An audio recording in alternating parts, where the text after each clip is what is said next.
Welcome to another episode. Today, we're talking about something we all need, but very few people truly practice. Life is full of unpredictable setbacks that shape who we are. Instead of fearing failure, we should focus on resilience, the ability to acknowledge and endure pain in order to turn defeat into springboard for growth. Just like an athlete recovering from a severe loss or injury, true resilience means using your failures to rebuild and come back stronger. We're going to talk about how you build resilience from scratch. It's not something you are born with. It's a muscle you have to build. 1. The Failure Journal. Okay, so visualize you stepping up and taking a shot. You missed it. You missed very badly. The ball goes flying off the rim. What happens next? For most people, that moment of failure becomes a verdict. They think, I missed. I'm not good at this. I should go home. If that's you, you're not alone, but you are also not being resilient. To be resilient, you have to adopt a new tool.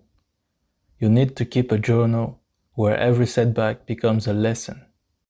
Replace I failed with questions that drive improvement. I failed is a closed door. It's a conclusion. Why did I miss that shot? It's an open door. It's an inquiry. When you switch from judgment to analysis, you immediately re-engage. The resilient person doesn't feel bad about a miss. They immediately start asking, was my footwork wrong? Was my release too fast? Was I looking at the rim or the defense? You shouldn't leave the court after a miss. Look at your failure journal and decide, my release was fast. Next concrete step, slow down the release. When you use analysis over emotion, you land on that final sentence, failures becomes a tool, not a verdict. You are no longer a failure. You are just someone using the tool of failure to build success. 2. Visualize the worst.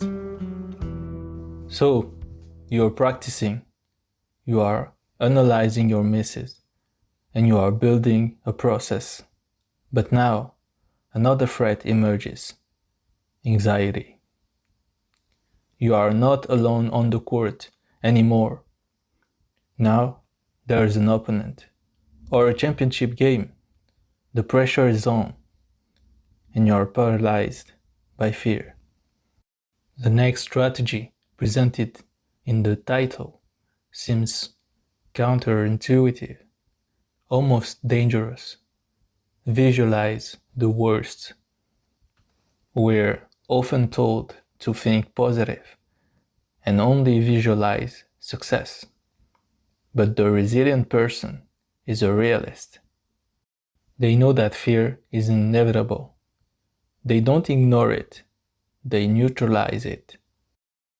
Picture what scares you and feels overwhelming. Explore all possible outcomes in your mind. Go to that championship game. See yourself breaking the final shot. Hear the crowd groan. Feel the embarrassment. Go all the way down. See every worst case scenario. Explore them completely. Why? Because this mental exposure reduces fear's impact. Exposure is a technique in therapy. When you mentally experience your absolute worst fear and you live through it, even just in your head, the real event loses its power. You have faced the monster and you realized you didn't die. Once you have exposed yourself to the worst fear, you are finally free. You can now do the next crucial step. Visualize yourself overcoming the situation. Now that you aren't paralyzed by the possibility of failure, you can plan. If you miss, you know how to analyze it. But first, you visualize the success you built with that plan. You see yourself adjusting, resetting, and sinking the shot. You have to know that preparation strengthens resilience and confidence. You aren't confident because you think positively. You are confident because you have faced your fear, you have planned for disaster, and you have visualized the success you earned. We've come full circle. We started by identifying and addressing the issues. We added the tools of analysis to transform misses into feedback. We added the strategy of mental exposure to neutralize fear. Now, this isn't just about playing a game anymore. This is a lifestyle. This is building. Resilience isn't just a mood. It's a structure you impose on your daily life. That's what this process is. It's a grind. It's lonely. It's repetitive. It's scary. But it is the only way. You cannot have confidence without putting in the work. You cannot be unbreakable without facing the things that break you. So, here is our sign-off. We are creating a community of people who don't run from the grind. We are building our resilience every day, right here. If this analysis resonated with you, join us. We are putting this work in together. Hit the thumb for a like, share this to someone who needs a mental adjustment today, and click the bookmark to save this episode for that moment you inevitably miss a shot and need a reminder.